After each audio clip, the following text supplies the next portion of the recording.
Alright, live, and I'm sorry, but it's decided it wants to be summer out already around my area, so you will hear that perpetual hum of the fan every time I talk, but it's either that or I die. Yeah, I just collapse from overheating back here, and I would prefer if I did not do that, so. Unfortunately, there's no real place to put the fan where it does not seem to do that, so. And still works. Like, putting it further away and, like, off in a corner means that it's a tiny bit cooler back here, but yeah, this room gets really hot. So. So I'm just gonna have to deal with that, and I do apologize, because I know what it sounds like when it does that. It's kind of like, that's obnoxious when you can hear it constantly. So I'm gonna draw attention to it. So in case you were missing it, now you hear it too. But yeah, no, it's a thing, and it happened last summer when I was streaming too. So can't really do much about it. Alright, has it been a minute? It's been a minute and a half, and we've been focused on Omnath, so that should make the thumbnail pretty easy to do. Alright, let's pop back over. So he's got to lose 31 cards in order to be done. Now, that means roughly 1 in every 3 non-land cards has to go. So, assuming we're not losing Demonic Tutor, Soul, or Soul Ring, then, either Swords to Plowshares has to go, or, Swords to Plowshares, Felwar Stone, Nature's Lore, so now 2 other cards have to go. Yeah, for every 2 cards we see, another one has to go, so 1, 2, 3, 4, yep. Okay, but seriously, what cards are we actually going to lose here? Because we gotta lose a bunch of them.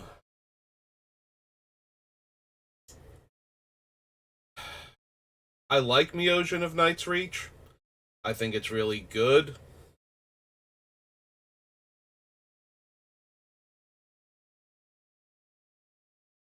But I kind of like the other things more right now.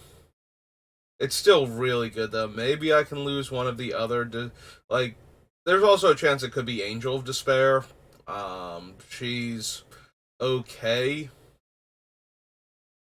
But ultimately, I think she's a tiny bit worse than Woodfall Primus. She can hit creatures, and she has flying.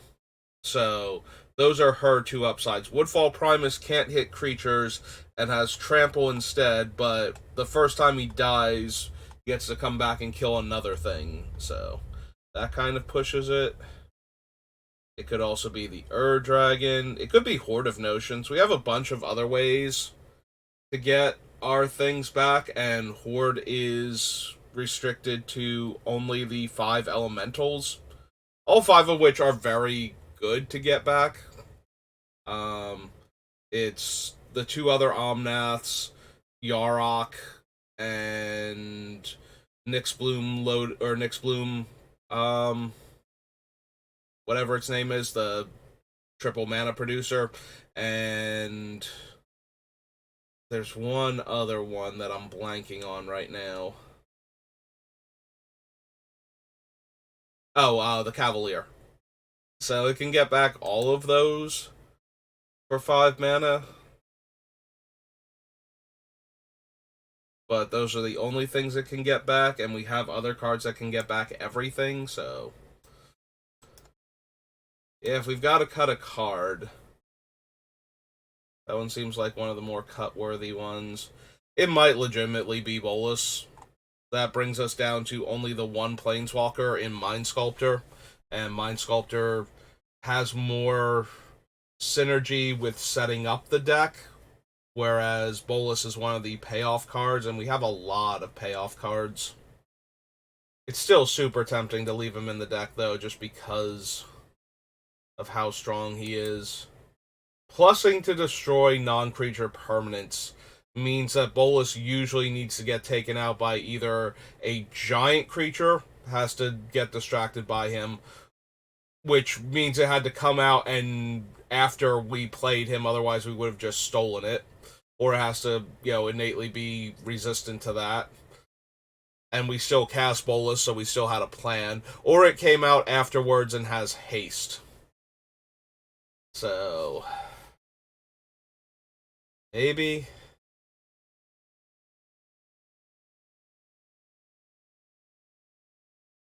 it's possible Wargate can go, and or Court of Calling. They both tutor and we can get a discount on them, but they're adding a 3 additional mana to the cost of the things that we are tutoring for. So it basically just says, okay, this turn, because we flipped up this card, we can play the card from our deck for its normal mana cost. That's okay. Like, they both put the card into play. Wargate puts a permanent into play, and Horde puts the creature into play. Horde also has Convoke, but we don't have enough creatures. Maybe Court of Calling needs to go. I was considering Court of Calling in one of the other sessions, and I think maybe it can go now.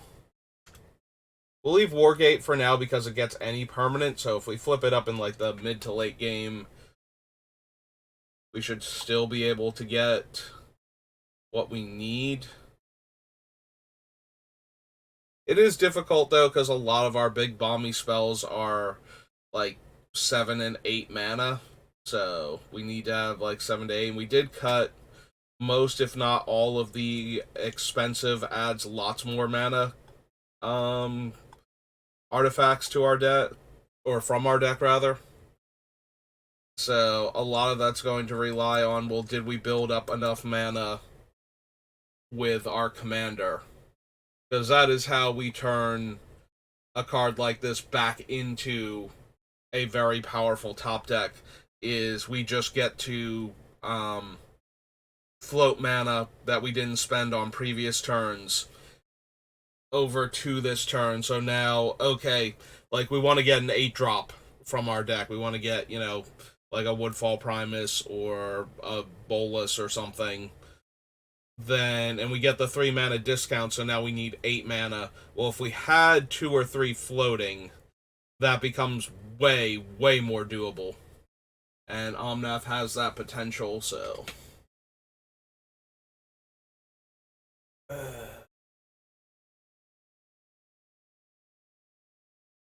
But I still think we can cut Cord. It having Convoke is not super helpful for this deck.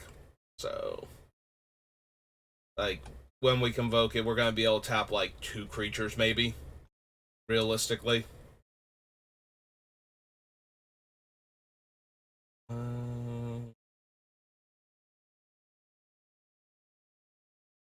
Suns, Praetor's Council, Avacyn, Zella, Chromatic Lantern, Death to the Deathless, Moonblast, Temur Ascendancy.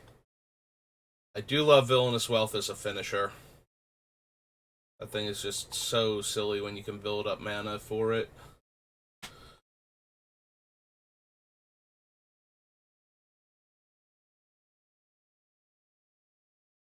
Devil, Citadel, Casualties, Visit Reborn, Great Hen.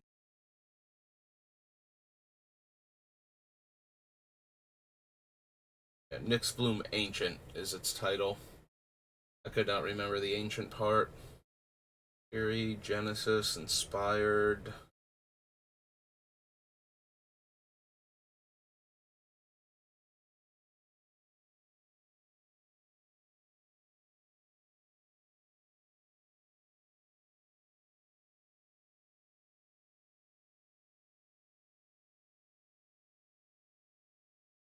There's still a world where I cut Omnath Locus of Creation.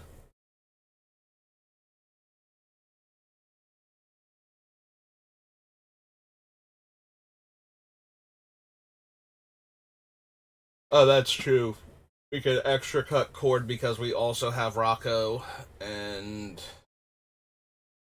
that gives us a 3/1 that's tutoring up our creature for the same cost. And if we're not casting it on our own turn, then cord is costing us an extra 3 on top of that, which just, I feel like, makes it that much worse. So, okay.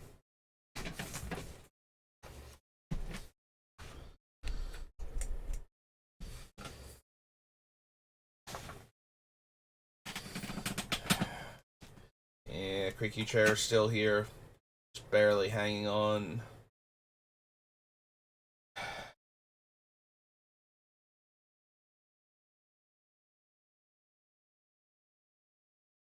I don't know. Do we not need the Wanderer, Dune Blast, Tetsamok, all in the same deck? Invasion of Fiora. We have a bunch of different cards that Wrath that can dodge Omnath to keep him going. Maybe I have one too many of those.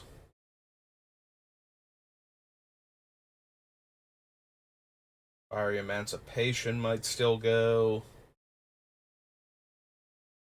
We cut City on Fire.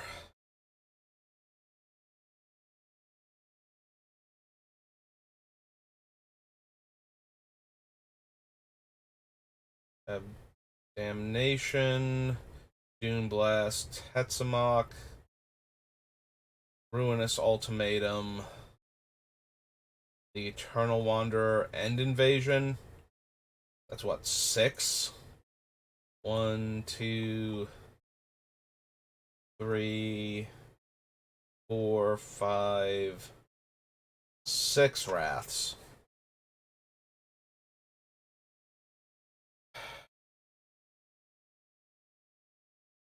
Mana production is not our problem. Maybe we cut Damnation then?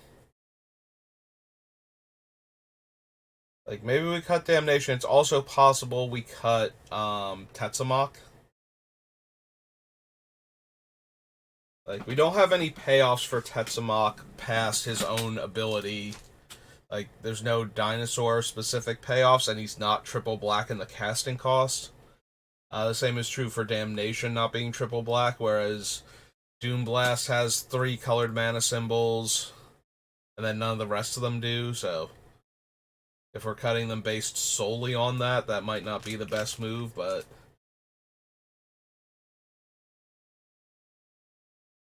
yeah, okay.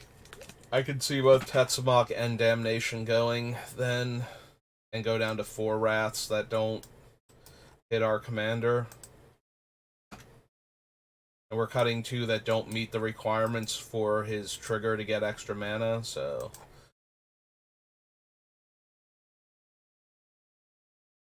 oh, yep, he is the only thing.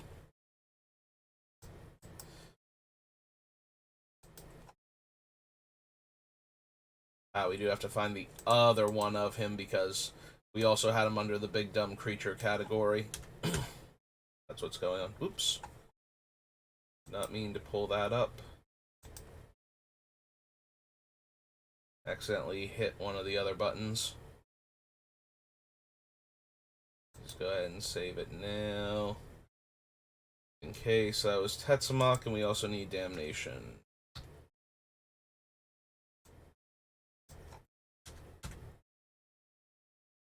Right, and there are no more. Okay. Alright, so 1, 2, 3, 4.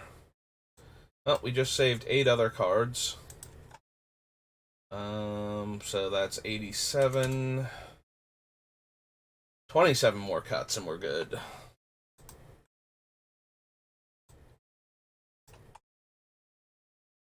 Amos, Miram, Rien, Cavalier, Zergo, Boardling, Atraxa, Lysa, Tiamat, Nyx Bloom. If Mizzet Reborn is clinging. Pretty sure all of the cards we just cut were non-specifically 2-color cards there, so Liv's still holding on. Avacyn, Karthus, I was considering cutting Magister Sphinx. Did I ever actually do it?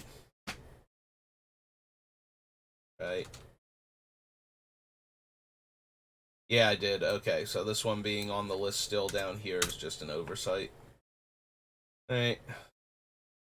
Horde of Notions we just cut. Scion's still on the list. Hide Spout. Angel. The Ocean's at risk. Did we cut Bladewing? I feel like we cut Bladewing. Yeah, okay. Under the ground, or on the grounds that we only have Scion of the Dragon to consistently put a dragon into the graveyard for him to get back, so rather than rely on that card or our opponents killing our stuff, just easier to have better things in general.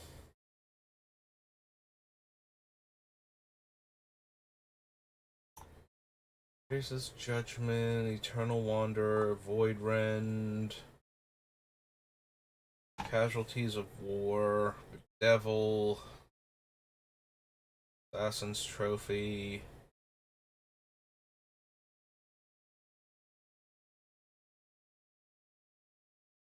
There's minor temptation to cut some of the cheaper things like Assassin's Trophy, but our deck is so expensive and so full of big bomby cards that I might just need a card like Assassin's Trophy to kill a creature that's threatening to attack us. But Devil I want to keep because it and Void Rend are 3 mana but 3 colored mana symbols, so that counts for Omnath at the same time as being relatively cheap instant speed removal that we can cast.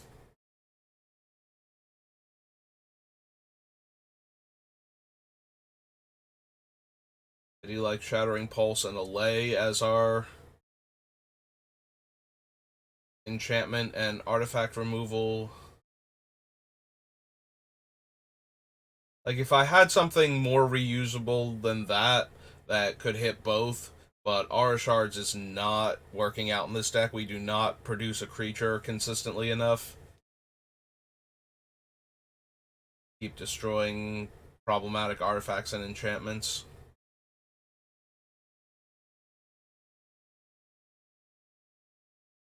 We also have the benefit of a bunch of our big expensive bomby things being permanent removal. You know, being able to hit most or actually any permanent, depending.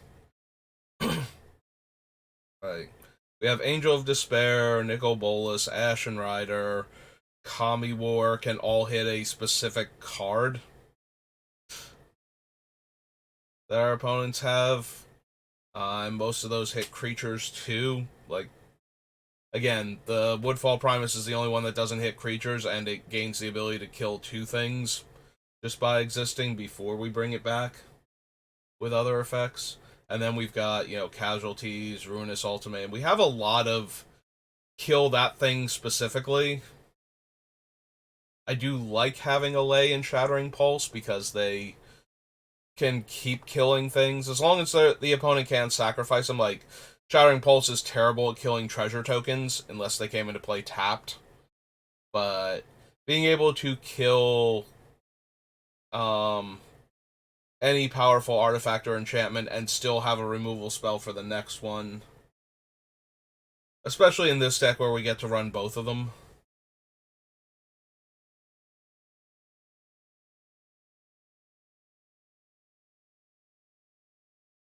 Yeah, Lay and Shattering Pulse are always on my short list for enchantment and artifact removal, respectively, and they usually get hedged out by things that can exile, but we have so much removal going on. Oh, that is true. Most of our stuff does not exile, and we are vulnerable to indestructible permanents because of that, because we only have Swords of Plowshares and Ashen Rider at that point. Bolas to steal it if it's a creature. Eh. We do have outs, though. Oh, Kami War also exiles a non-land permanent. So we do have outs to indestructible things being the issue.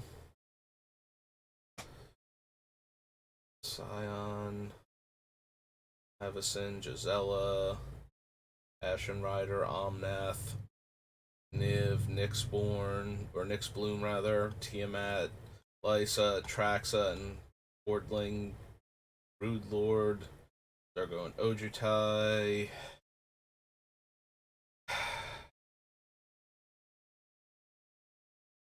It could be Rien as another creature that can go.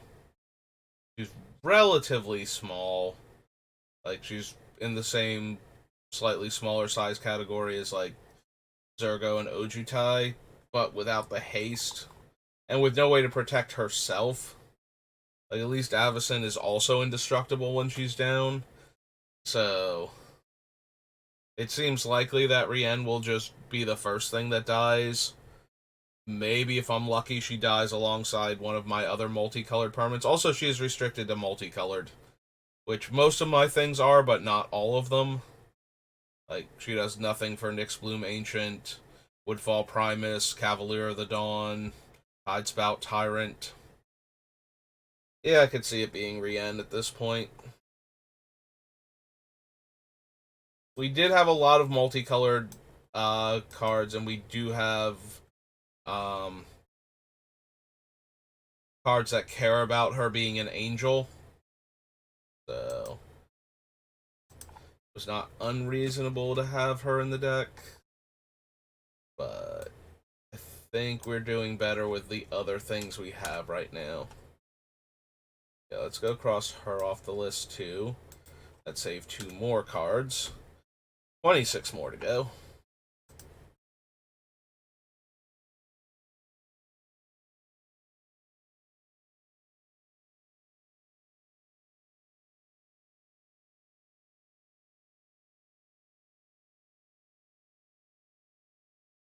I have a really hard time seeing cutting either Enlightened or Mystical Tutor with what we have in the deck still.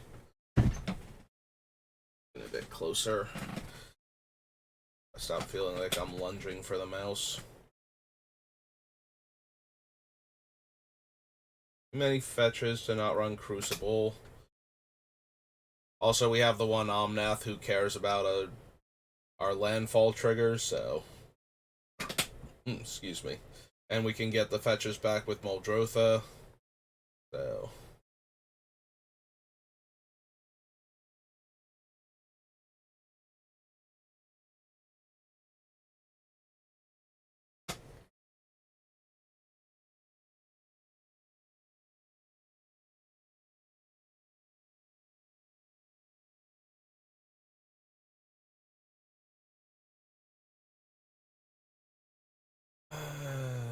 I hate the idea of cutting Oracle of Moldalia. I'm looking at her now, and it's just like...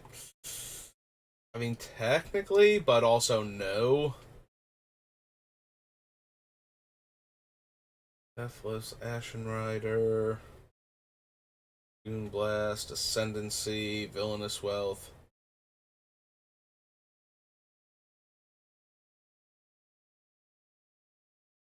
Maybe it's Fires of Yavimaya that does cut out another card for Niv, so that hurts a bit. Like, Niv is so close to getting cut, and I'm kind of upset about that. Like, I don't want to lose another dragon, because then I'm just that much lower, but...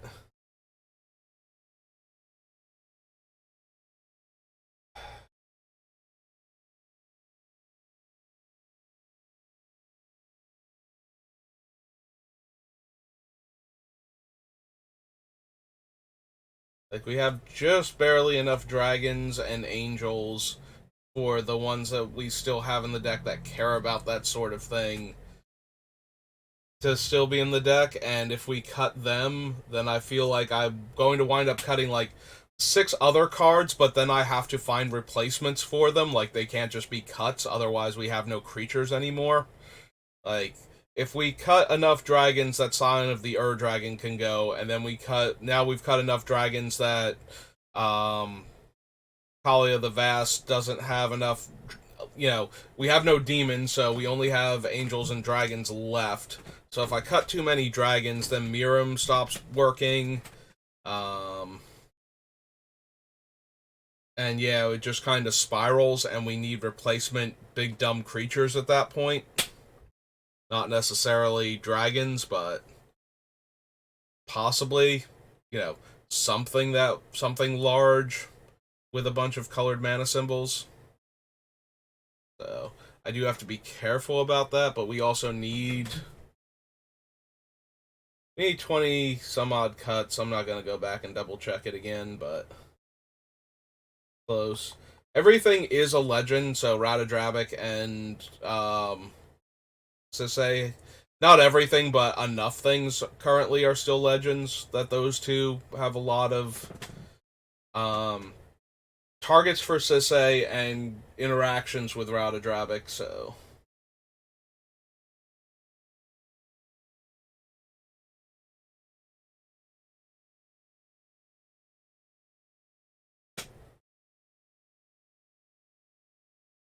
it's possible it should be Norn. I want to keep her, but she might just be like she doesn't trigger Omnath, which is a problem. The more cards I have that actually trigger Omnath, the happier I am. So it just comes down to the utility of the card, and Norn has a ton of utility just by existing. Like, we have a fair number of ETBs, and opponents will most likely also. So it's really hard not to run Norn when we can. But at the same time, she's not actually doing anything that the deck super cares about. Like, she's not giving us a way to spend all of the extra mana we can potentially hoard, and she's not, 3 colored mana symbols in her casting cost. So, those two factors together make her not a great fit for the deck. So, it's more a question of, do we want this effect? How badly do we want it? Because we do have a other Panharmonicon effect in Yarok, who does meet the requirements for the deck to trigger um, Omnath's, you know, ability when we flip up the card. So at least it's got that going for it over Norn's ability to shut off our opponent's things as well. Like, I think Norn is the superior card. I think Yarok is the more on point card for the deck. So it's that pull between synergy versus raw power. And I kind of want both of them. I think we have enough comes into play abilities that I want both. But it's close. Alright, real quick, I want to do a count for Niv again, see where we're at now.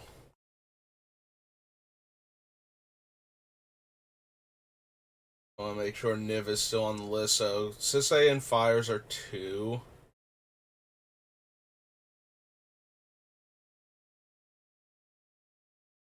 Angel of Despair, Debtor's Knell.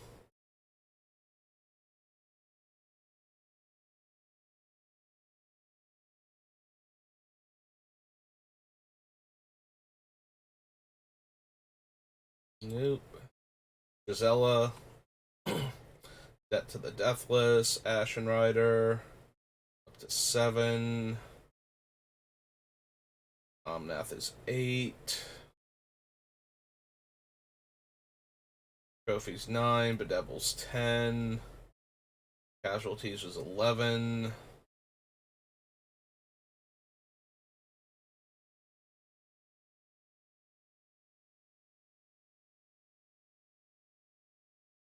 This is 12.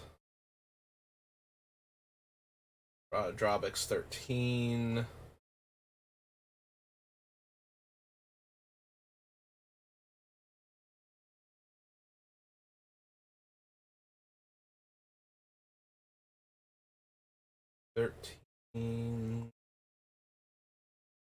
No. Judgment's 14. Alright, so we have 14 hits for Niv right now. So we get to look at 10 cards. So in theory, we should be able to find at least one card with Niv on average. There are going to be times where we hit like 2 or 3. The problem is that of those 15, I'm pretty sure we still have like 5 or 6 of them are white-black specifically. So while we might get more options, we might not get more cards to hand for casting Niv Mizzet. Still, like, all of our 2-color cards are pretty powerful. I think the weakest ones... Fires is weak if we don't have anything. You know, like, we can't cast it this turn, so Niv can't gain haste, and we didn't, draw another big, scary creature. But, if we hit, like, Gisela or Lysa or something, and we want to cast that, and Fires in the same turn, that would not be terrible.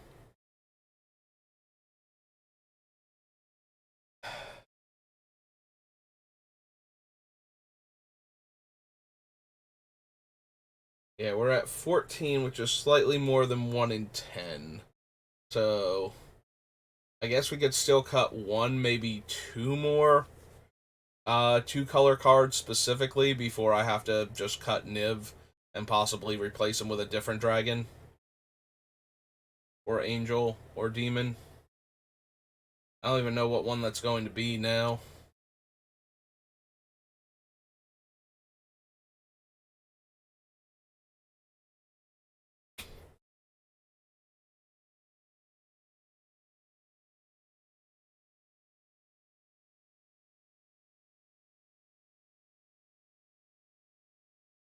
Yeah, no. Omnath's deck is pretty tight right now as far as what he can lose. Everything is super good with what he's trying to do. So it becomes then what is the worst? Like, do I cut Inspired Ultimatum? Deals 5, draws 5, gains 5. That's decent. We also still have Gisela and Emancipation. So this dealing 10 or even 15 is a very distinct possibility while letting me draw 5 cards. Genesis Ultimatum puts the cards into play if they're permanents. So it gives me a huge mana discount on a bunch of my spells.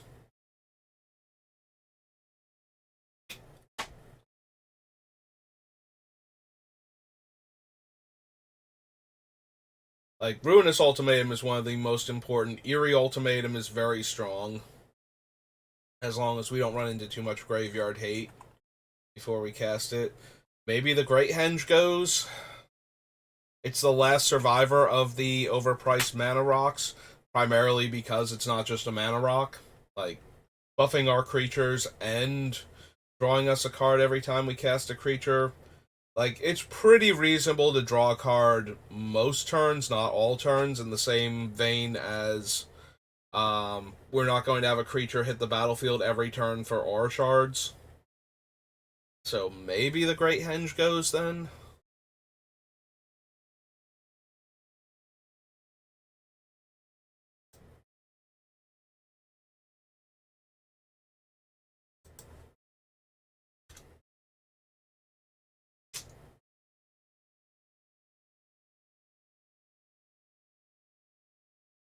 Like, it has the downside of not being able to add mana for Omnath. And we have other card draw effects. We have Atraxa.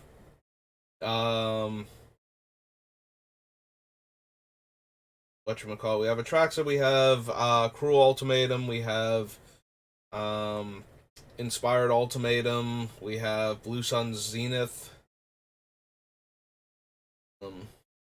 To let us draw a bunch of cards if we need to. Yeah, we have nothing going on, or we have kind of like locked ourselves with top or scroll rack or something. We need to dig through a bunch of cards in order to start getting to what we need again.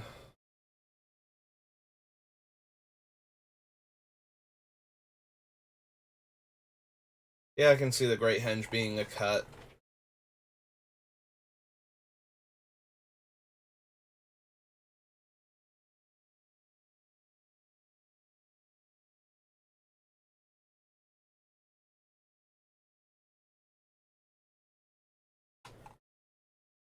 If it had slightly more going on for it, which is asking an awful lot because the Great Henge is an absurdly good card. So it doesn't need a lot more going on for it. It needs a lot, like just a little bit more going on for the deck itself. Like if the Great Henge were like triple green and 6, that would make it a worse card overall, but a better card in this deck. There are a bunch of cards like that where if they were like one less colored mana, or I'm sorry, one less colorless mana or generic mana and one more colored mana in their casting cost, we would be way, way more interested in it for this deck than we already were. Like, that would be the little bit that would push it over the top and make it good in the deck.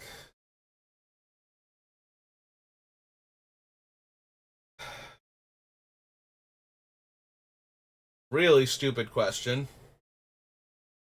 Does this deck actually want Demonic Tutor? Yeah, I know, it sounds really bad when I say it out loud. It didn't sound great in my head. But real talk, like, our tutors, putting it on top of our deck means that we can flip it up for Omnath and get the discount.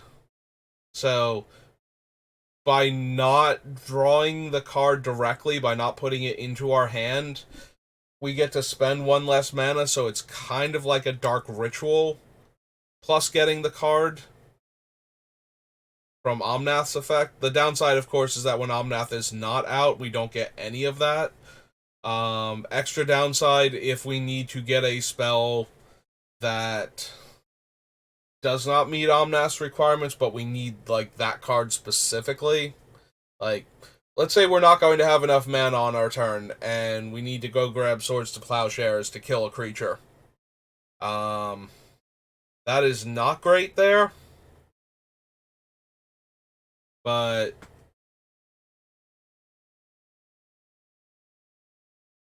hmm, there might be an argument for this deck specifically not to run Demonic Tutor over running Vampiric, Mystical, and Enlightened. It is super, super questionable, though. Alright, let's leave that one alone for right now. Maybe I should still be considering a card like Wargate to go first over a card like Demonic Tutor.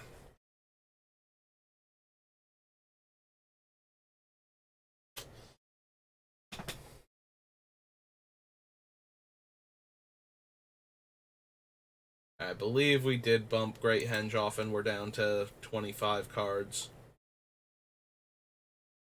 that need to get cut.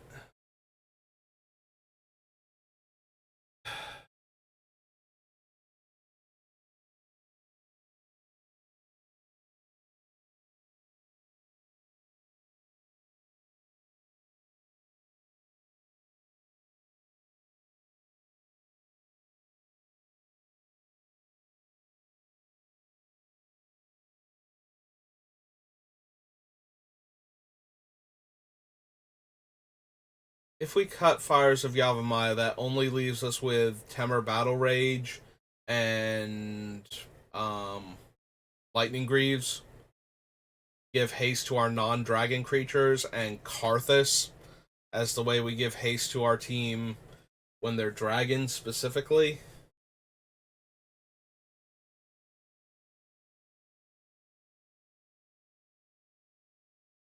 Hmm. That just seems so bad. Like, I'd almost rather cut Lightning Greaves than Fires. Fires counts for Niv Mizzet, and it also gives the entire team haste on the turns where we can get two creatures into play. which are rare but not, you know, undoable. So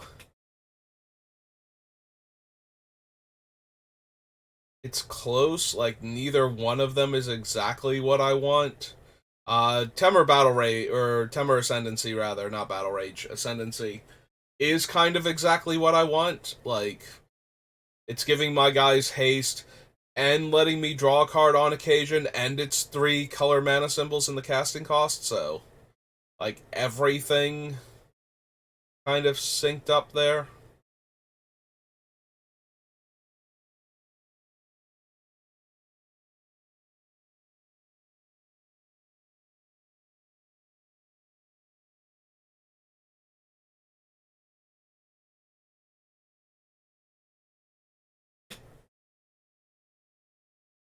Yeah, I don't know if it should be Fires or Lightning Greaves if I cut one of them.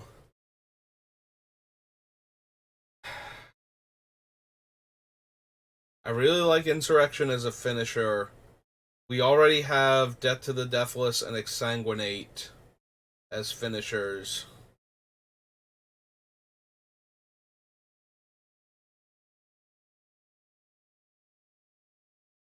Is it possible we're supposed to cut Exsanguinate and only run Death to the Deathless?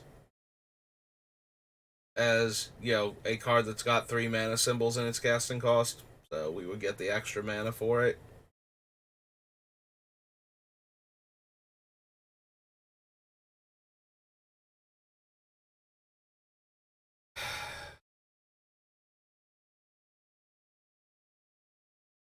Yeah, when you get down this low and all of the cards are kind of doing what you need them to do, and it's just a matter of which ones aren't going to make it now, it's so hard to pick, like, the ones you...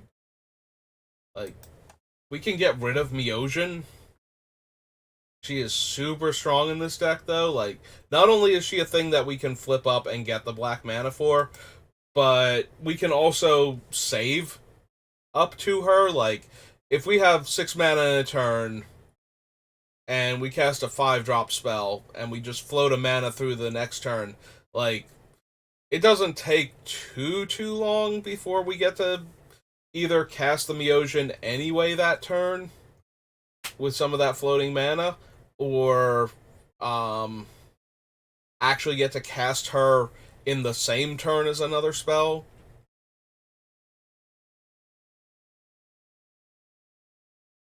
All of that being said, we do have to cast Miojin from our hand, I believe. We definitely have to cast her in order to get the counter. So our reanimation effects are a little bit weaker with her. She would just be a 5/2, which is still not terrible, but like we're asking an awful lot out of Debtor's Knell to keep this thing going constantly. Like, why do we not have a better dead creature? Probably because our graveyard got exiled, or we have literally not drawn anything else. Miojin is not a terrible one to play if you haven't drawn anything else, so if the opponents lost their entire hands to Miojin, and then she died to something on board, and we start recurring her, like, that's fine.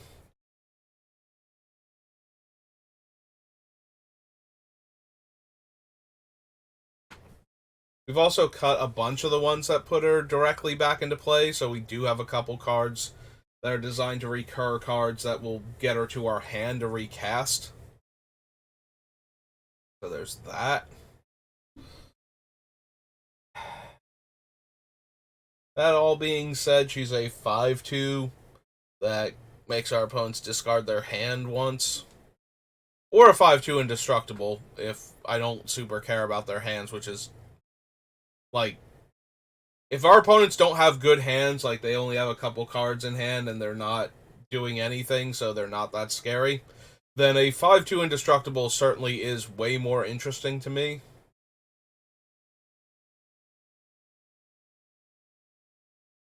I don't know how often a game of Commander is going to devolve into something like that. Usually players run a bunch of card draw spells in Commander, or a bunch of card selection cards, so that even when they're low on cards in hand, And if we're playing against a bunch of people like that, where they have dumped their entire hand and have nothing to reload with, then maybe we don't care. Like, we need things that will kill them and other players. Like, we could beat players like that without having to specifically use Myojin.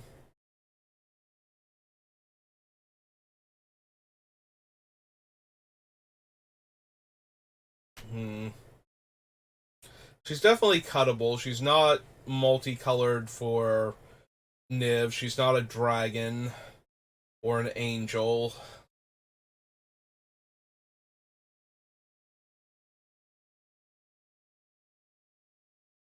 Alright, let's look at the big dumb creatures and see who we have left after we cut Myojin. Ramos, Miram, Cavalier, Zergo, Bordling, Praxa, Lysa, Tiamat, Dixborn, Niv, Muldrotha, other Omnath, Ashen Rider, Old Knight Commander, Angel of Hope, Tyrant of Jund.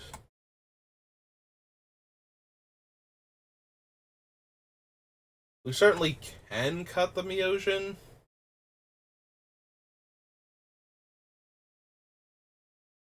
So that one's up on the chopping block.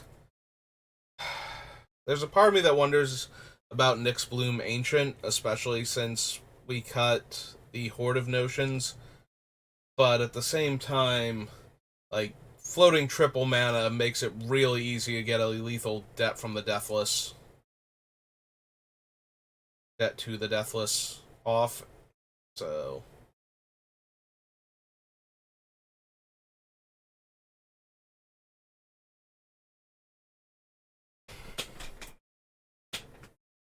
yeah, I'm just inclined to cut the Nyx Bloom. There's a part of me that desperately doesn't want to cut the Myojin of Night's Reach, but if we're not cutting any of our big dumb creatures that we have left, then we have to start cutting like our really big bomby spells or some of our utility cards, and we've already cut a bunch of utility cards in favor of keeping these things because we've also cut a bunch of, like random big dumb creatures and some of our less impactful big expensive spells.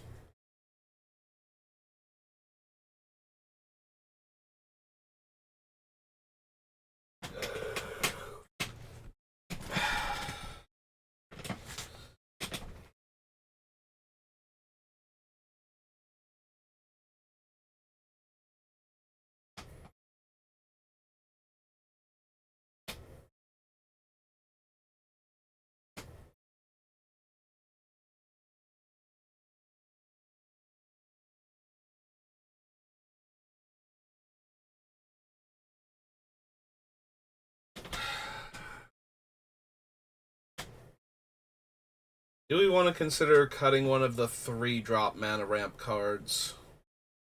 Or technically another one, since I believe we already cut um, Commander Sphere, right? That one's gone. Bounce down to the Commander sets. Yeah, it's Tower Signet.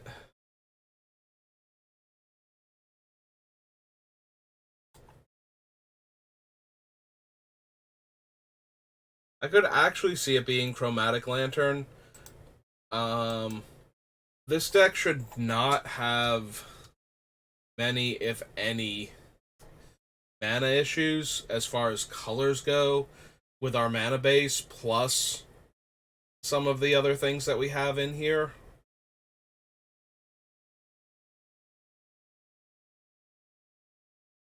Did we cut Vessel of the Firemind?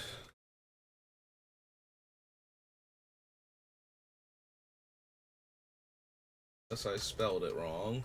Okay.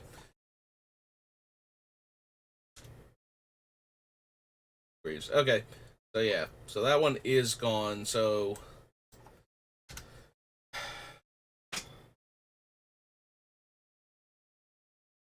3-drop mana rocks are a little bit harder because of all of the triomes in our deck. Like, it's a lot easier to put down a 1 or 2-drop mana rock in the early game, or one of the 2-drop rampant growth effects that we're running.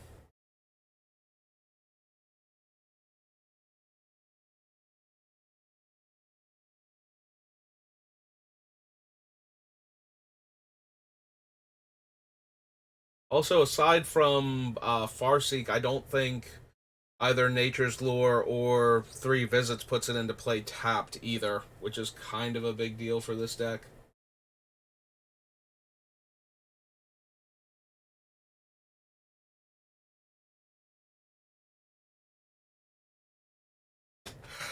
Like, we should not have color specific mana issues for this deck, I don't think. So, Chromatic Lantern only adding 1 mana.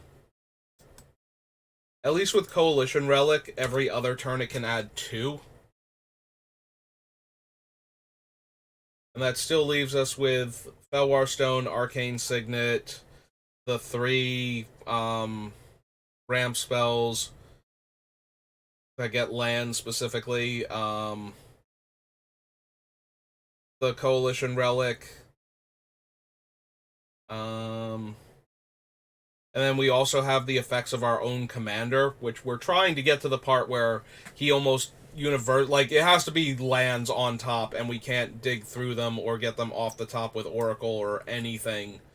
Like at that point, we're not getting any extra mana out of our commander, but we are getting darn close to that being the only thing that he can flip up that's not going to work for him at all. Even randomly. Um, we're at the part where close to a third of our deck, I think, still triggers him just randomly flipping it up with no control over what's on top of the deck, so. And we have plenty of cards that are giving us control over the top of the deck, so.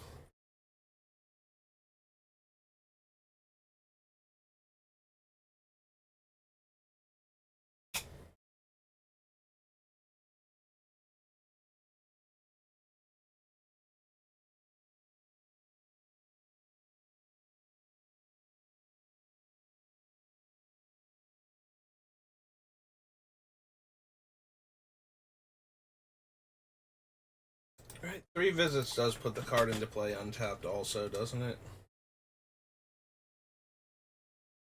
And shuffle. Yep, okay. So, that does in fact work. Okay.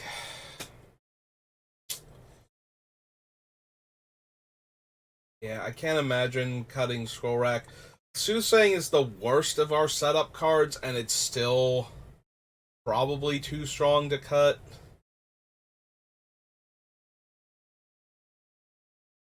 Like, Top is better, Scroll Rack's better, Jace is better.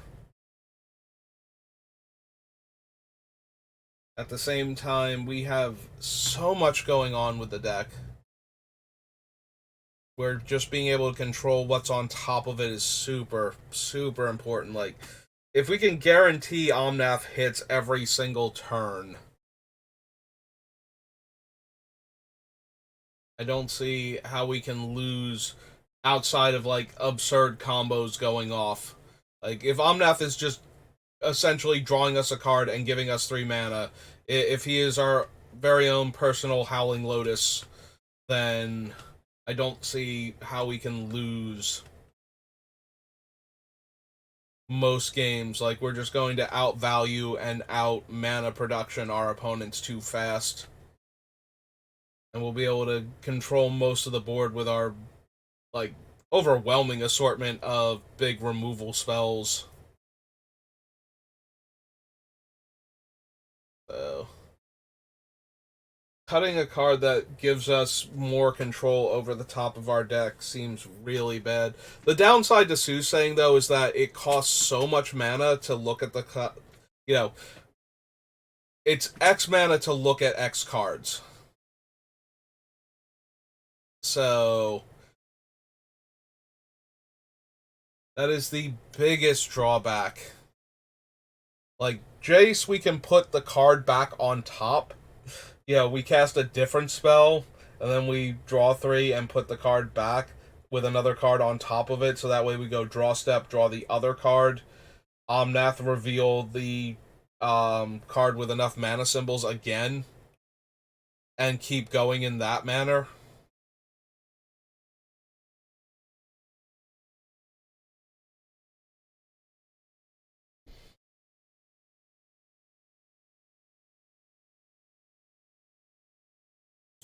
It is the worst out of all the cards that let us do this. And we are hurting for cuts, and I'm trying not to cut some of the redundancy in other areas, so maybe... The sad thing is, this is one of the best decks for soothsaying. Like, we really, really care about what's on top of our deck at any given point in time. And there's a whole lot of deck manipulation going on. But maybe because we have so much other deck manipulation going on, we can afford not to run soothsaying.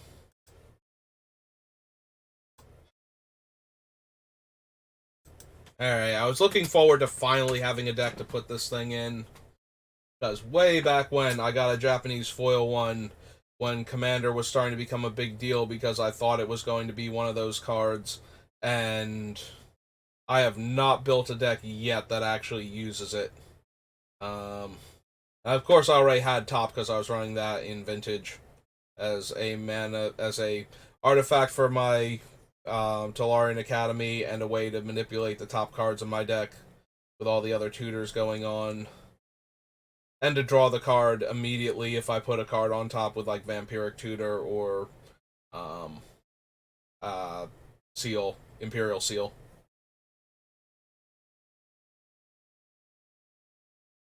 So,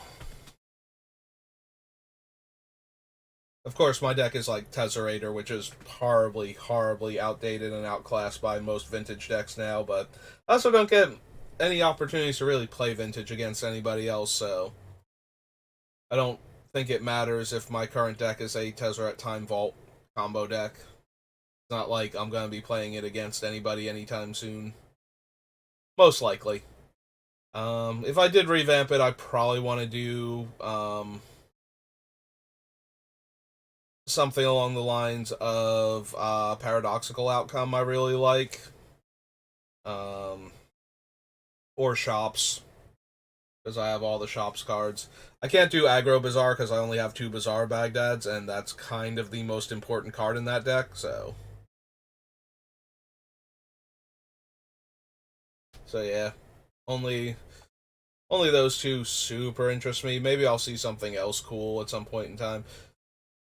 But I mostly know about those decks from watching like Reed Duke, and Newmont was playing Paradoxical Outcome to play Vintage on stream for a little while, like a couple years back. So that's where I saw it. I was like, oh, that's pretty cool.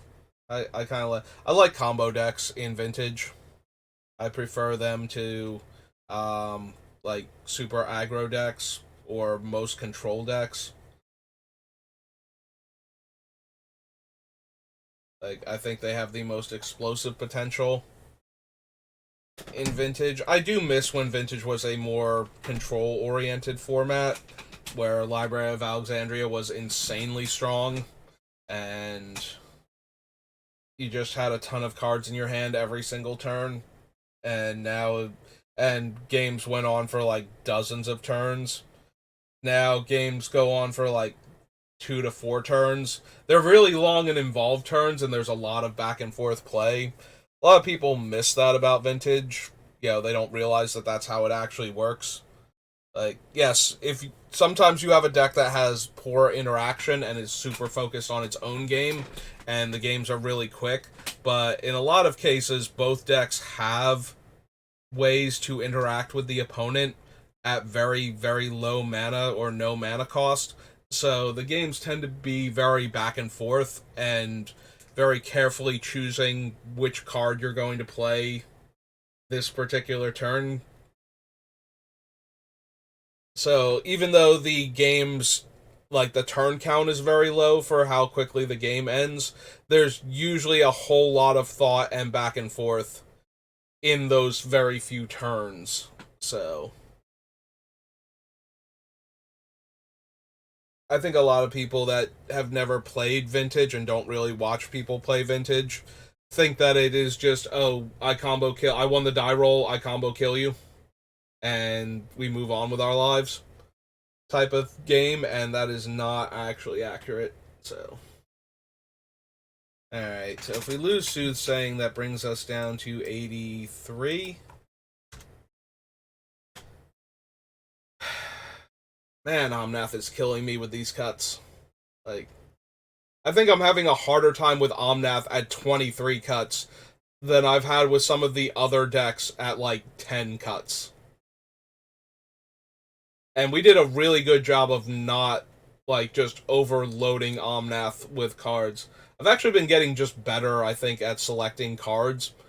There's a lot less. I know this card isn't going to work out, but it fits the theme of the deck, so I want to consider it going on. So we wind up. I used to always wind up with like 300 cards, 200 and some odd to 300 cards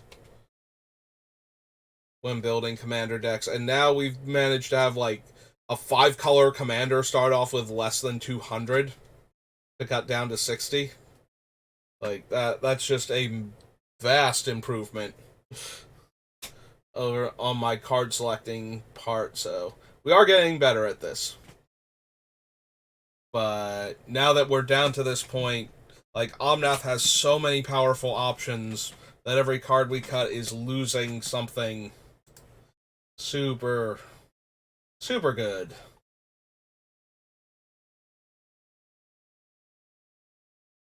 Like, like if I cut Insurrection, can I cut it? Absolutely. How many games would I win when I cast Insurrection? Probably a lot of them. Like, if I actually cast Insurrection in the mid to late game, I don't see how I lose with this deck against the decks that I'm likely to play it against. Like, obviously Omnath is not competitive, I've said this before, but I think against, like, the mid-tier commander decks that I would likely break him out for a fun game of... I just want to cast big bomby spells with Omnath. That was what drew me to him, is the idea that I can ramp into and cast these big bomby spells faster.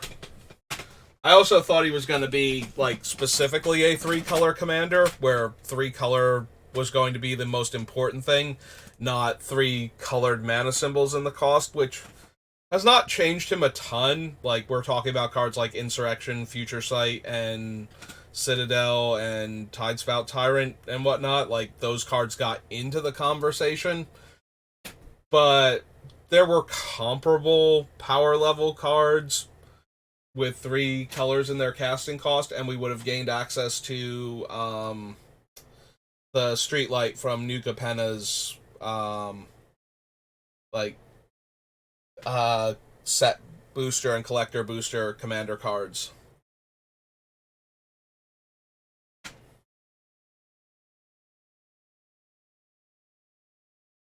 Um,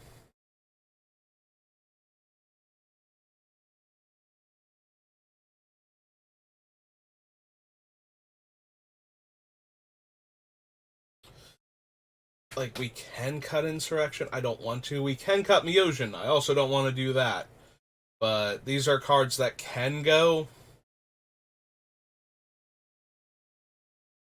Like, I think I'll have a tiny bit more fun casting cards with the word ultimatum in the title than I would casting Insurrection.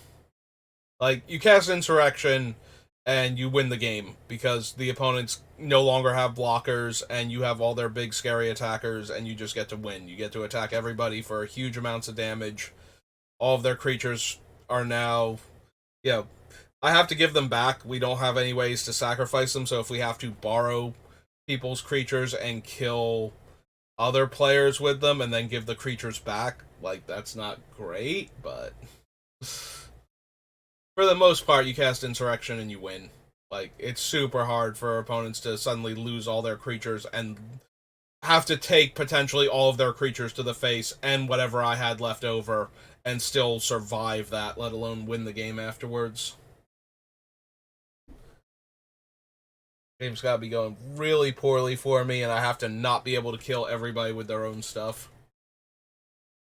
Like, they can't have been attacking each other enough either to get them in range of their own creatures suddenly killing them. And that just seems like a big ask for most of our opponents. Maybe it's Tidespout Tyrant. His main combo is the Sensei's Divining Top with one of the 2 Future Sight variants that we're running. That, Future Sight Bolus of Citadel. So that's the only real combo he has. Yeah, I think I put too much on the combo for Tide Spout and not enough on, like practicality, looking at it going, yeah, but it's got to be like specifically top and one of those two in order for him to do anything. It's really powerful when we do it. Like, it puts all of our opponent's permanents back in their hand, potentially. It's an upheaval in a format where upheaval is banned for very obvious reasons. So, that's a thing.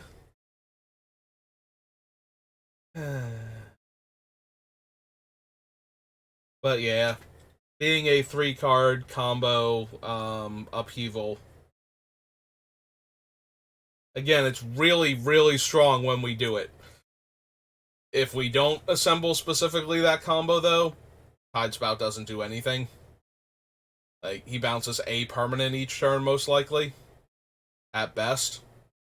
There are going to be turns where he does nothing, and then he's a 5/5 flyer. So, yeah, I can see Tide Spout being one of the cuts.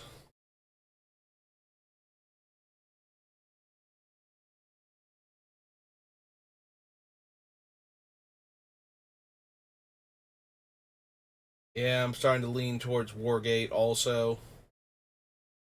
Like, I did like what it could potentially do, but it's asking a bit too much, I think.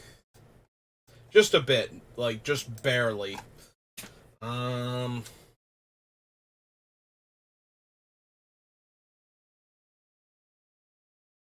Like, there's an argument to be made for cutting Rocco instead, because Rocco is only a 3/1 creature, and we don't have any ways to bounce them, or we have to actually get them killed and put them back in our hand from the graveyard, which we have ways to do, but maybe Rocco also goes. Rocco's very, very potent, but we've cut a bunch of the cards that go with them, so in much the same way Wargate is potentially very powerful in our deck, and Court of Calling was, Rocco is also at that same power level. Rocco might be better as the commander in Commander, though, because of their ability to tutor things. Like, if you can just sack them and get them back in the command zone and replay them, then you can keep tutoring stuff until you've assembled your combo. Whereas we're not going to be able to do that. Also, we don't have much of a combo to assemble. This is less of a combo and more of a individually powerful card. Yeah, maybe I don't need Rocco either then. Maybe we just cut all 3 of these tutor effects that put the card into play.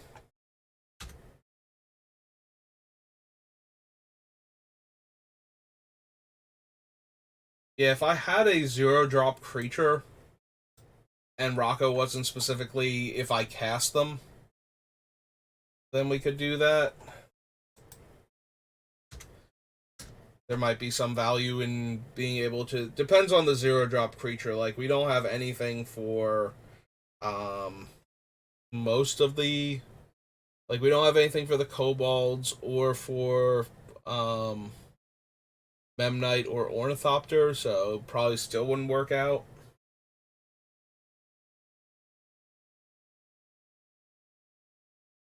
But it would be something to consider.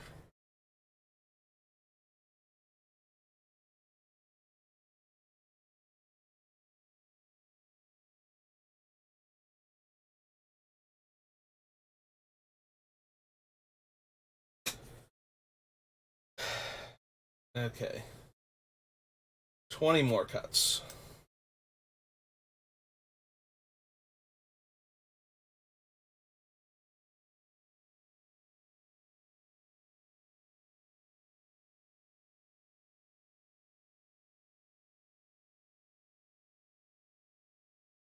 So before we had a 3-to-1 ratio, now we have a 2-to-1 ratio. I think I was treating it as a 2-to-1 ratio before, though. It's like 1 in every 3 cards needed to be cut when we were at 90. So... Right, because we got to keep 60 and we were cutting 30. Now we get to keep 60 and we're cutting 20. So now it's 1 in every 3, whereas before it was 1 in every...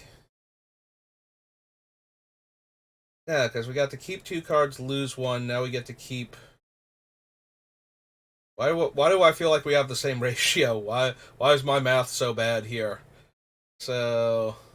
We get to keep 3 cards for every 1 card we cut, right? That's where we're at. We're losing a quarter of our remaining cards. There we go. Figure it out. Like, why can't I do math? My math skills are just fading faster and worse all the time, it feels like.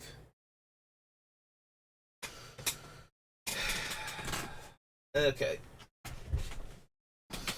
So... Keep 3 cards for every 1 card, so... Let's get back to it. 20 more cuts. You just cut 10 cards and I only need 10 more cuts, and that would be a lot easier. Except that then we'd be down like 10 cards, so I wouldn't have much left. Maybe it's Insurrection, maybe that's just, like... I'm gonna be honest, if you want to win games, I think you keep Insurrection over, like, one of the ultimatums or something. Like, Insurrection will win you more games than an ultimatum will. Like, basically any of them on our list. Like, you could make a better argument to cut Cruel Ultimatum or Inspired Ultimatum than cutting Insurrection. But I also think it's kind of a boring card. Like, the decks that we're going to play against, we cast Insurrection, we probably just win the game. And that is less fun to me than casting a big bomby ultimatum and seeing if we draw the cards that we need. But yeah, there's an argument to be made that, like, Cruel Ultimatum is worse than Insurrection, and Inspired Ultimatum is probably worse too. Inspired gives you 5 cards though, which is a lot better, I think, than Cruel. Cruel Ultimatum is just messing with one player specifically, and... Am I cutting Cruel Ultimatum also? There's a very real chance I'm cutting Cruel Ultimatum, that all of our ultimatums are gonna we're gonna wind up with Violent and 4 out of 5 Ikoria ultimatums, since we cut the Emergent ultimatum.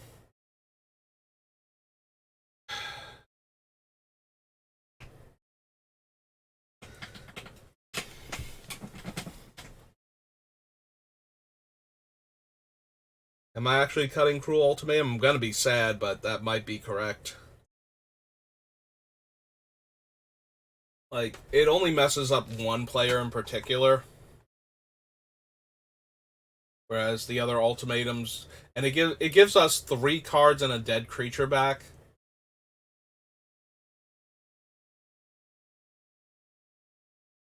So we drain them 5, which is the same... So comparing it to the Jeskai ultimatum, that's name suddenly has left my head. We drain 5 and draw 5. This one, we drain 5, they discard 3, and I draw 3.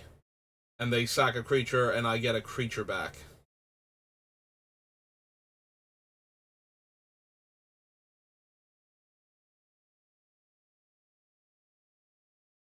Like, they're both comparable.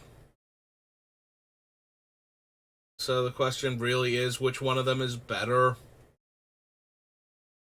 Like, is it better for us to get 2 less cards? We're getting 2 less cards drawn. We get 1 creature back, though, so it's 1 less card drawn. And the opponent has to discard 3 cards and sacrifice a creature. And we do get to target the player where either the discard or the sacrifice or both is doing the most damage to that player out of our available opponents.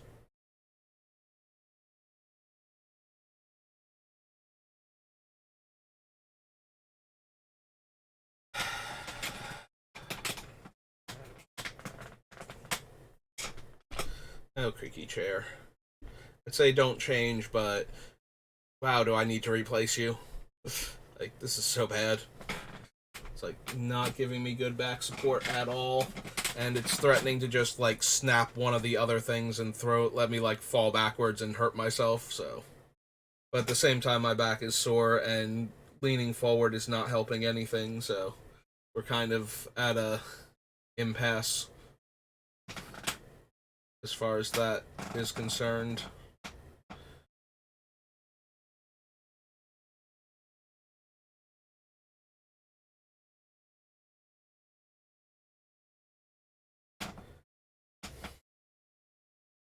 Like, one of them can go. I don't think I want both of them to go.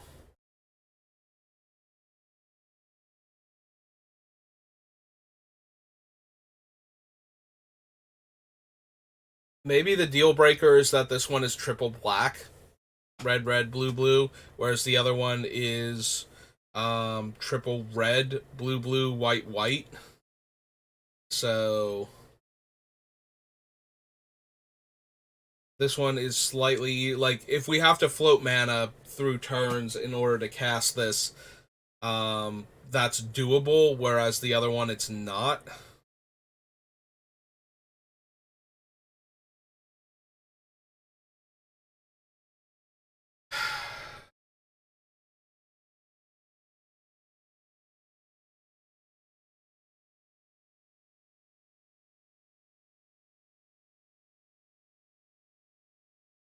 Hmm.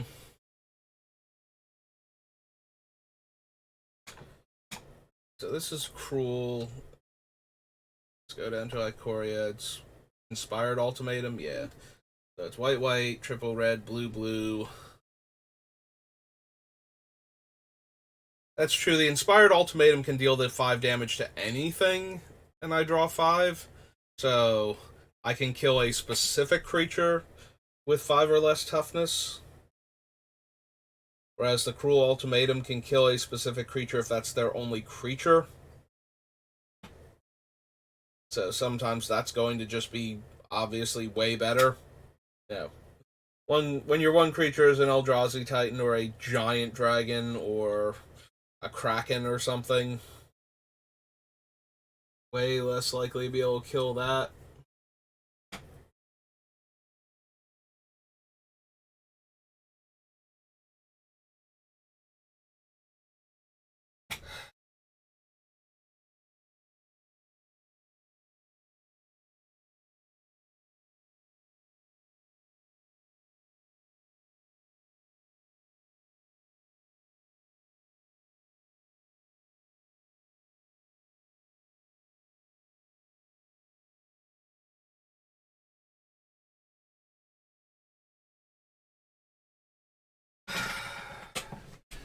I don't know. Maybe I don't cut either of them. Maybe we're right back to, like, I think both of them are worse than Insurrection, but I do like both of them.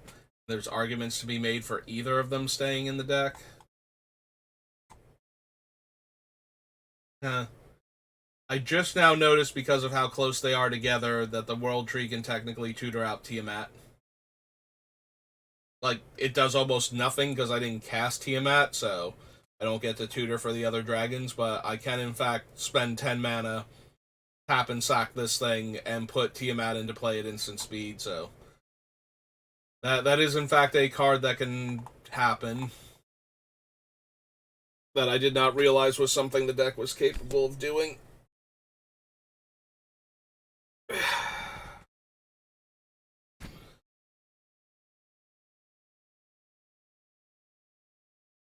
I don't know, Bolus. Bolus is still on the cutting, like, up for grabs, up to be cut. I don't know. Chopping block, chopping block. There we go. Math and words are both eluding me now.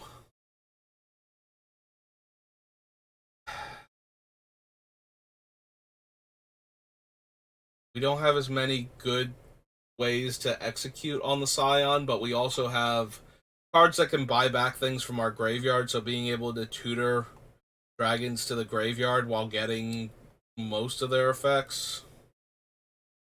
All of their non comes into play abilities.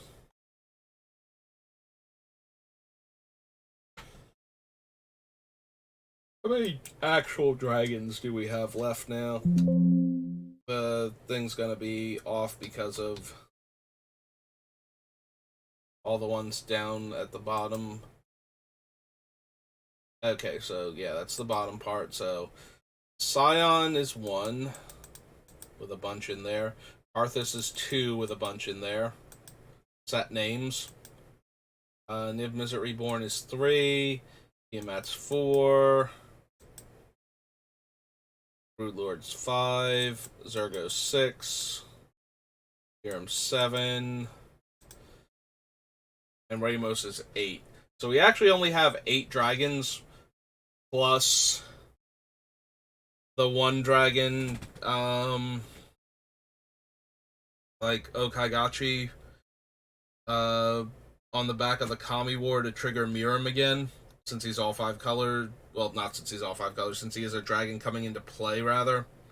Yeah, being 5 colors has nothing to do with it. I'm thinking about other cards that also care, but there's not really anything else he has going on for him, but it does trigger Miram. Also, he's not legendary on the back, so we don't get a copy of that when for Rata Drabic when it dies. So that's mildly annoying. Like, I think out of all of the things, I mean, also Kiki Jiki, like, Reflections of Kiki Jiki could have been legendary. Of course, if it was, I don't think Reed Duke would be the Pro Tour champion. Or he certainly would have had to play more games, and I don't think he could afford to drop another game. That last match. Where is the... One of the spines came loose again in the chair, and I'm trying to get it back into position, but I cannot seem to find... Oh, and I think I dislocated 2 of them over here. Yeah, okay, everything's loose now. I'm gonna fall over if I lean back. Yep, there goes the entire top of the back of the chair. Alright, give me a minute to struggle with this. A creaky chair. You are absolutely killing me in that you are trying to set me up to fall over and die. Please stop doing that. That is like your least positive trait, is trying to murder me. Almost had it. Then we lost this one. Guys, come on. Can't we all just get along? We used to. Oh, that's why. This one snapped. This one snapped. Ah. Well, that is pretty much the end of the chair. Because now I'm down 2 spines. This thing is doomed. Alright, hang on. Might have to see if I can commandeer a chair from the other room now. Alright, let me turn off the microphone and I'll be back.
Alright, I've commandeered the folding chair from the dining room. Since we don't really use the dining room table except around the holidays. Not great, but it's a vast improvement over falling over backwards. So.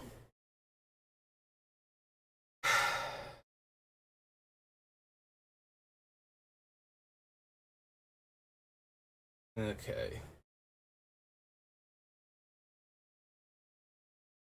So, getting back to actually making cuts, we were looking at the dragons to make sure Scion was okay, which he's not really. Like, 6 dragons is not a ton. And his basic, like, the Scion itself is only in here to tutor for the other dragons to the graveyard. More so, like, it doesn't trigger Karthus or Miram, except to, in response to one of my other dragons about to come into play, I can turn the Scion into Miram to get a token copy of it. That's about it.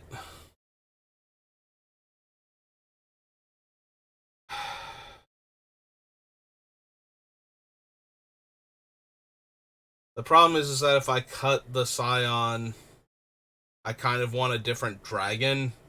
Like, I more want to make a lateral move away from the Scion towards another dragon at that point.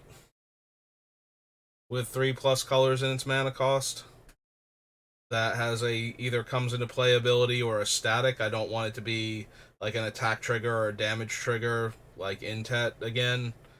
Because we're down to 3 ways to give haste, so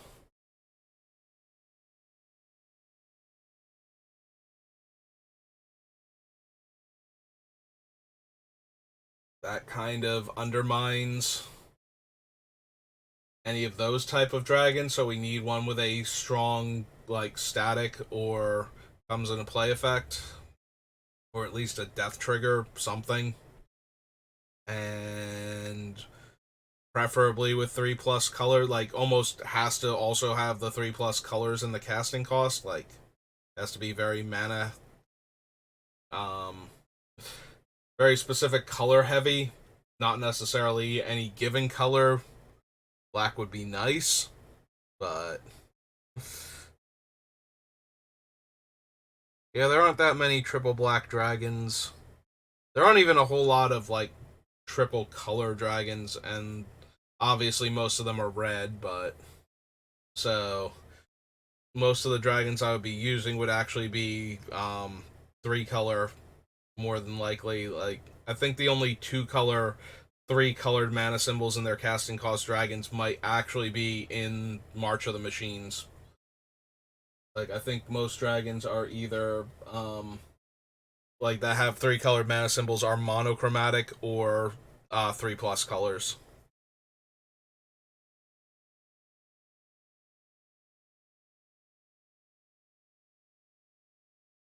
Yeah, I think it's what Via Shivan Dragon's one of the very few that's 2 colors and has multiple colored mana symbols in the cost.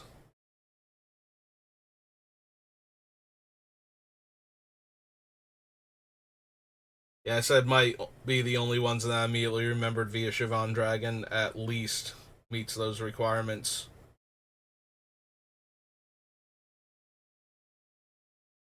Fortunately, via Shivan Dragon is not a good magic card. Otherwise, I might actually consider it just for um, another thing that Niv could hit also.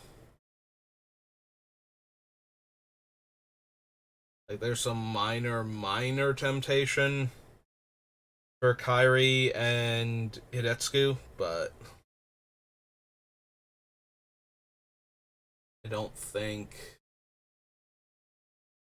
that's particularly good. Like, we have a lot of high casting cost spells, and we have a lot of expensive instants and sorceries that we could cast for free off of them in theory, and enough deck manipulation that we might be able to control what is still on top of our deck when they eventually die, if they don't die right away. So, like, it is a brainstorm effect, which means much like Jace, but a one shot, we could control next turn flipping up a card for Omnath. But at the same time, that means that all of the cards we knew were on top of our deck are gone now, so now we no longer know what Kyrie could hit when they die. So it's not ideal. Also, we're talking about swapping one for the other, so maybe first figure out what other cards we're gonna take out, because we need like 20 cards for Creaky Chair. All it did was try and support my weight. Not that fat. Shouldn't have been able to crush it to death. Then again, that chair is like forever old. Like, I'm pretty sure that chair is over 30 years old. Like, I would have been a little kid when we got it, and my brother wouldn't have even been born yet, so I think that's how far back that chair goes. So there's a very real chance that that chair has, like, well out overperformed for how long we had it. But yeah, it's finally gone. We had a whole bunch of chairs like that, and that was the last one still standing, I think. There might be one more out in the dining room somewhere, but for right now, that is it, I think, for those chairs. Crucible. Crucible, I definitely want to keep. We have 10 fetch lands. Like, that is just way too much. We hit our third land, we are guaranteed to hit our fourth, fifth, and sixth land at that point, just because of the various triomes we can fetch.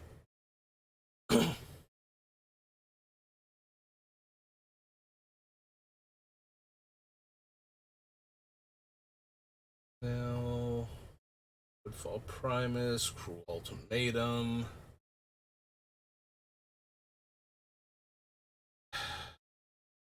I feel like for all the hemming and hawing I'm trying to do to not cut Cruel Ultimatum, Inspired Ultimatum, and or Insurrection, we might get to the point where all three of them go, and we're just left with Violent,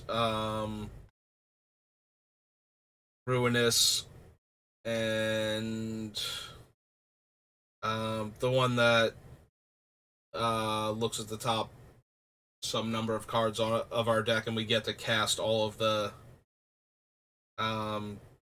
spells for free, and then put the rest in our hand, type of thing. I forget what its actual name is now. Yeah, Ikoria aside from the triomes and the companions, Ikoria has very little purchase in my brain, because that was the one that just got obliterated by the pandemic. Like, I think that was the only set I did not ever get to touch. Basically, I did one draft one time after the companion rules had changed, because I did not have a computer that could handle Arena at the time, and a lot of people were buying up computers during the pandemic, and the prices were super, super high, relatively speaking, so. Also, getting out to get to a store was borderline impossible for a big portion of that, and once it wasn't, one of the places I was playing at, we were like masked up, only enough room for like a handful of people. We had gloves on while we were drafting, like, but we got to draft, and honestly, and interact with other human beings. And my job was still like in full swing. I was, as a delivery driver at the time, I was considered essential worker because I supplied food to people.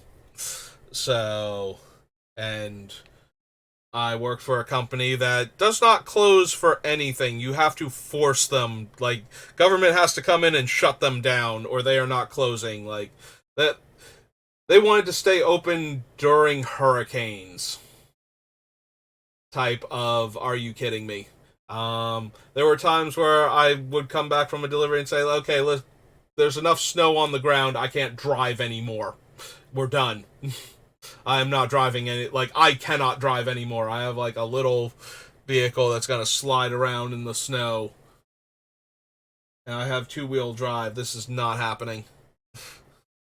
I need to. While I can still technically drive home, I need to go. That is the level of they would not shut down for anything. So they were very very happy to be open all the time during the pandemic. They were the ones that I actually had COVID, didn't know it, called into work, and I'm like, hey, so I'm like super sick. Now, normally I do not call out for anything. I'm one of those people that I call out if I'm on my deathbed, and that's about it. Um, like, I have to be physically incapable of work to not go in, even if the job itself does not deserve that. But at the time, everybody was worried about anybody being sick, and I'm like, listen, I'm starting to feel like I've got, something's coming on. Like, I wasn't even, like, that sick. Like, I'm sorry, I did not call them and tell them that I was, like, I'm super sick. I'm like, hey, listen, I'm definitely starting to come down with something. Normally, I'd still come in, but, COVID and whatnot, do you want me there? And they're like, yes. It's like, really? And then it turned out I had COVID. Fortunately, I figured that out before I went into work. Because my brother was also sick at the time. He's like, I can't smell things. I'm like, huh. That's bad, because he has a much better sense of smell than I do. Both he and my mom, for some reason, have, like, a way, way more finely attuned sense of smell than I do. So, so I would not have noticed that I could not smell things properly, but he did. And so I called work back. I'm like, hey, in addition to me starting to feel sick, my brother can't smell anything anymore. So we're gonna go get COVID tested instead of coming into work today. As it turns out, that was the right call, but they were gonna have me come into work. So, yeah, good times.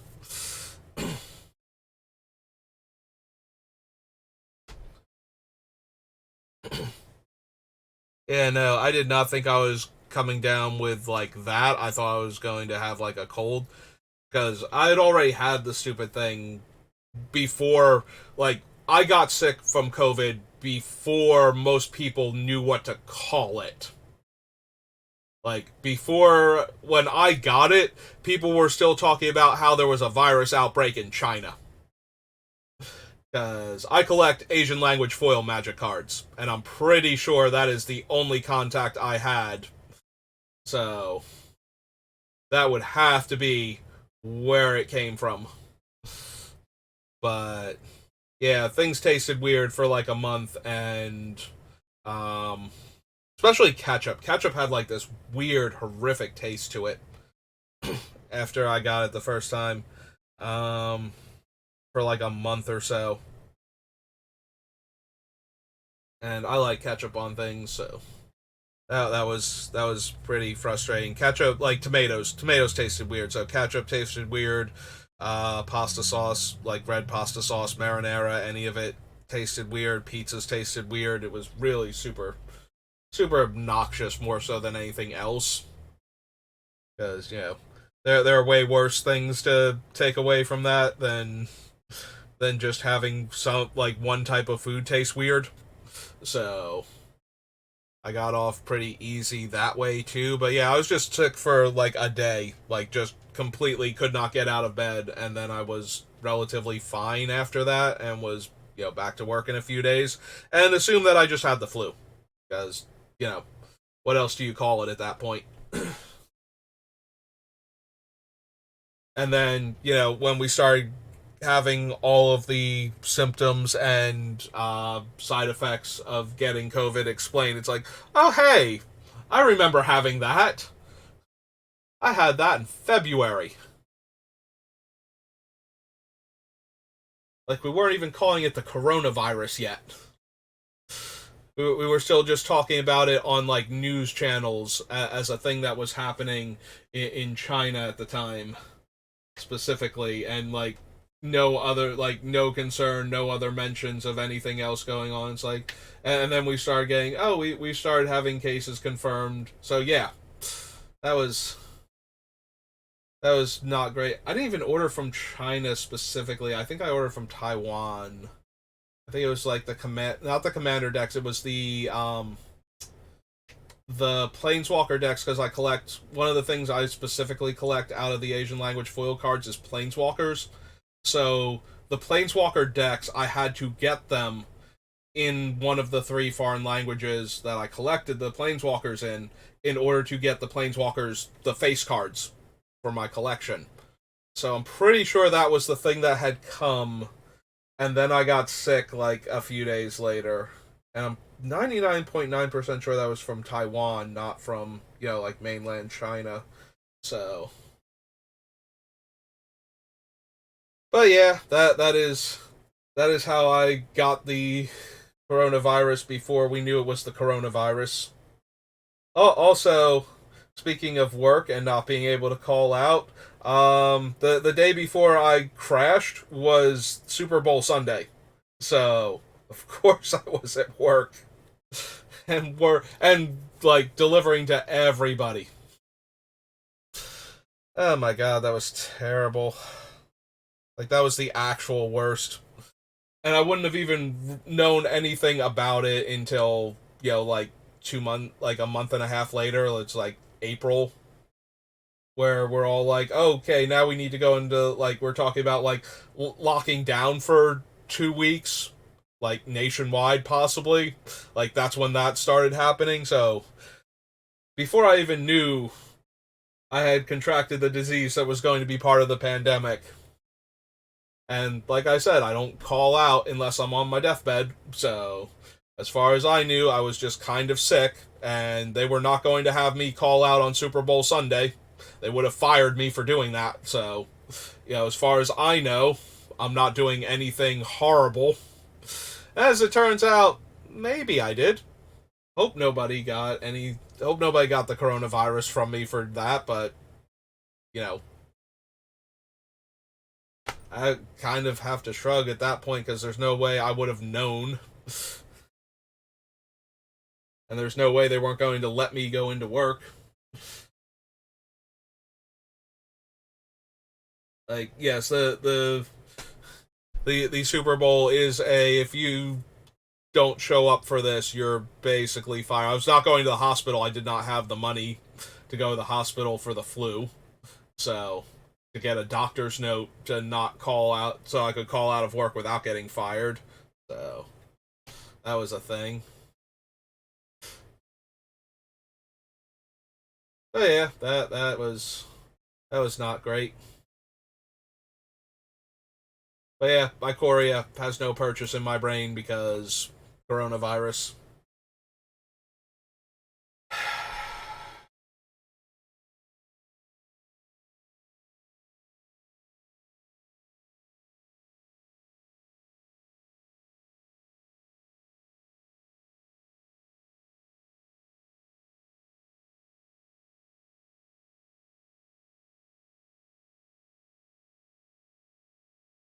Hmm.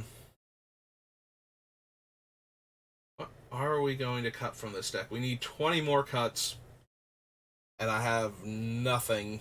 Well, I have some ideas, but I don't like any of them.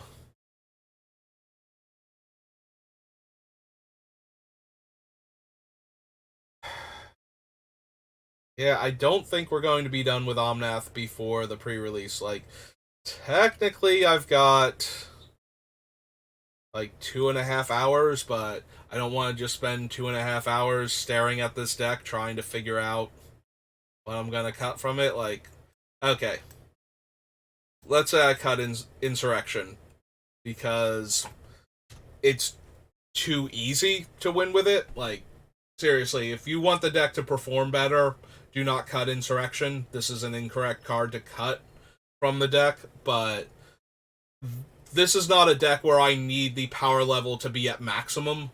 So, if I would rather play a card I'm having more fun with than a card that's going to win more games, then so be it. Like, this is a deck to do that with. And you might think that's weird with all of the dual lands, but that's just because I own dual lands. Like, you can replace the duals with the shocks, and this deck is still going to perform like 99% how it would normally.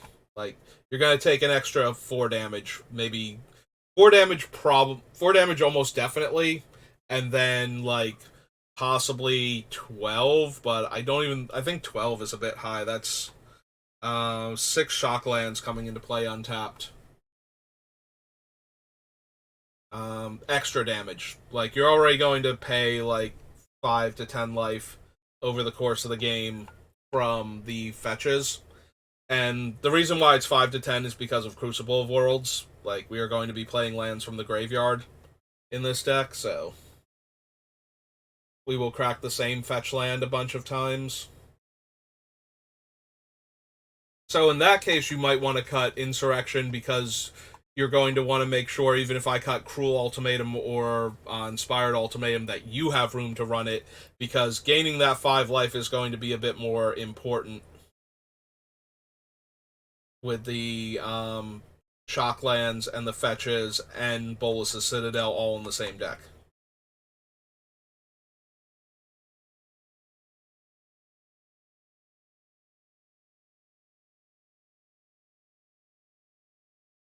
Yeah, if I wind up cutting Exsanguinate, you might want to cut something like Villainous Wealth and keep the Exsanguinate, because the life gain is going to be more important. I might even technically want to do that, and I hate how that sounded when I said it, because I like Villainous Wealth and Exsanguinate. Did we cut Exsanguinate already? Because I think it was on the chopping block, and now I'm blanking. Nope, still on the list. Okay, good. So we still technically have it. Maybe I don't need Praetor's Council. I really like the card, and it is triple green. We get our graveyard back, and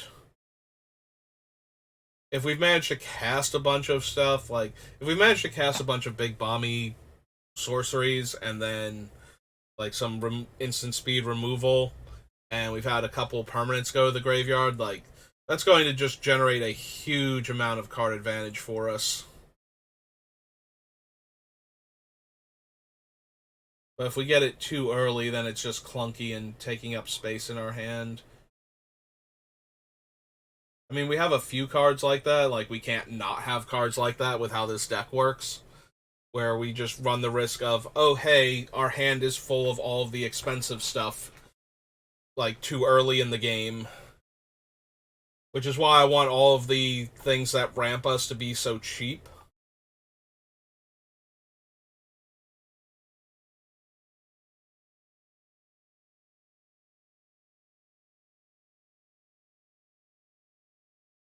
Sentinel Worm, Fire Emancipation. Fire Emancipation still might go. I do hate cutting it, though, because so much of our creatures deal triple damage. And that is an awful lot. When Zergo smashes for 12 instead of 4, that's kind of a big deal. And most of our creatures are large, flying, you know, they have evasion of some kind. Most of them are flying, some of them have trample. That's true. We do have lifelink on Atraxa too. I kind of forgot about her having all the keywords in addition to drawing us a bunch of cards. And Lysa has lifelink. Those are actually going to be important for this deck because of the Bolus's Citadel. So.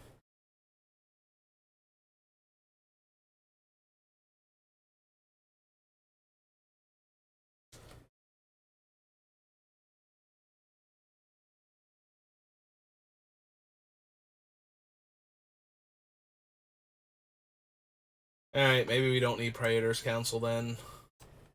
I like the card, and this is a good deck for it. But we have other options, and I need to make cuts. Alright, so let's bring this down to 78.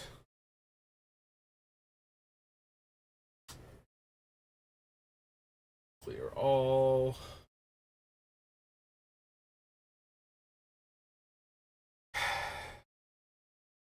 18 more cuts.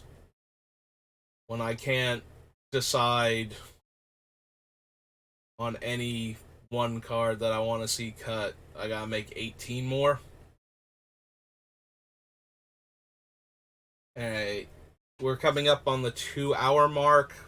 I think I want to decompress before the pre-release, and we already had the fun adventure with the creaky chair finally breaking, so I think I'm gonna call it for right now. If I'm back on this weekend, it's probably going to be to play some Final Fantasy VII.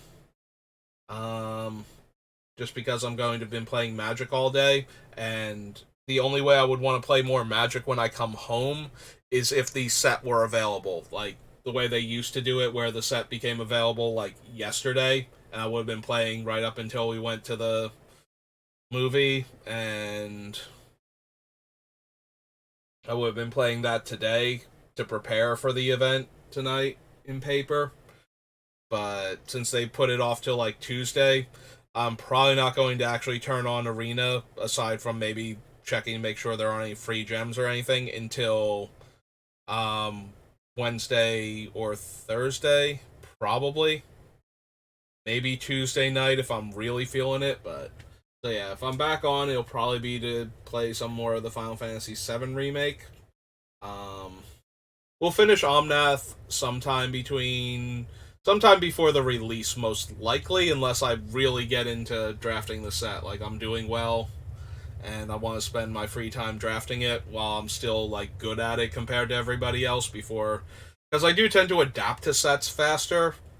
But Arena just distills that, so everybody else who also adapts to it faster and who stays adapted to it, and the people who catch up, tend to keep my winnings down to, like, still stuck at the 4-3 range. But if I could go 4-3 minimum all of the time and occasionally get above that, I would be playing Magic Arena a lot more. So that would be an amazing record to have. But yeah, that's going to do it for me for today, and I wish you all good luck at the pre-release. And I will see you maybe tonight, maybe tomorrow. Probably not tonight, if I'm being honest. I'll probably come home and just watch somebody else stream for a little bit, but I'm gonna decompress and get ready for the pre-release. So that's gonna do it for me. Thanks for watching, and have a good rest of your day.